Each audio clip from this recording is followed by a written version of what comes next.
ഇന്നൊരു ചീരക്കറിയുടെ റെസിപ്പി നോക്കാം. ചീര പരിപ്പിട്ട് ഉടച്ചത്, അതല്ലെങ്കിൽ നാളികേരം ചേർക്കാത്ത ചീരക്കറി വളരെ പെട്ടെന്ന് കുക്കറിൽ എല്ലാം കൂടി ചേർത്ത് വെച്ച് ചെയ്തെടുക്കാൻ ഒരു 10 മിനിറ്റിനകം. അതൊന്ന് വെന്ത് കിട്ടേണ്ട സമയം മാത്രമേ വേണ്ടൂ. വളരെ പെട്ടെന്ന് റെഡിയാക്കി എടുക്കാൻ പറ്റും. ആദ്യമായിട്ട് കറികൾ വയ്ക്കാൻ പഠിക്കുന്നവർക്ക് വളരെ പെട്ടെന്ന് റെഡിയാക്കാൻ പറ്റുന്നതാണിത്. ഇത് നമുക്ക് പച്ചച്ചീര കൊണ്ടും ചുവന്ന ചീര കൊണ്ടും എല്ലാം ചെയ്യാൻ പറ്റുന്നതാണ്. ഞാനിവിടെ ചെറുതായി അരിഞ്ഞെടുത്ത ഒരു 3 കപ്പ് പച്ചച്ചീര എടുത്തു വെച്ചിട്ടുണ്ട്.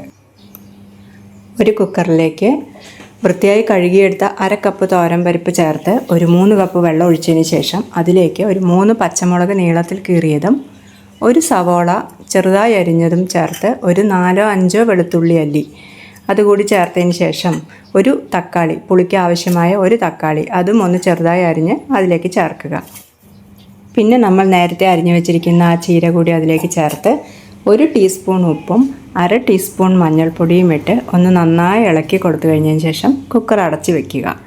എന്നിട്ട് ഒരു വിസിൽ വരുന്നത് വരയ്ക്ക് കൂടിയ തീയിലും ബാക്കി ഒരു 3-4 വിസിൽ വരുന്നത് വരയ്ക്ക് കുറഞ്ഞ തീയിലും വേവിച്ചെടുക്കുക. പരിപ്പ് നല്ലവണ്ണം വെന്ത് കിട്ടുന്നതിന് വേണ്ടിയാണിത്.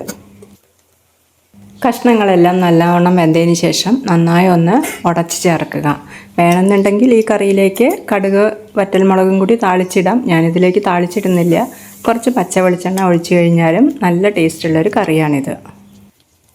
നല്ല ചൂടുള്ള ചോറിനൊപ്പം ഈ ചൂടുള്ള ചീരക്കറി അതിലേക്ക് ഒഴിച്ച് ഒരു പുളിക്ക് വേണ്ടി 1-2 ചെറിയ പീസ് നാരങ്ങ അച്ചാറും കൂട്ടി നല്ല പപ്പടവും കൂടി ഉണ്ടെങ്കിൽ ഊണ് സൂപ്പറായില്ലേ.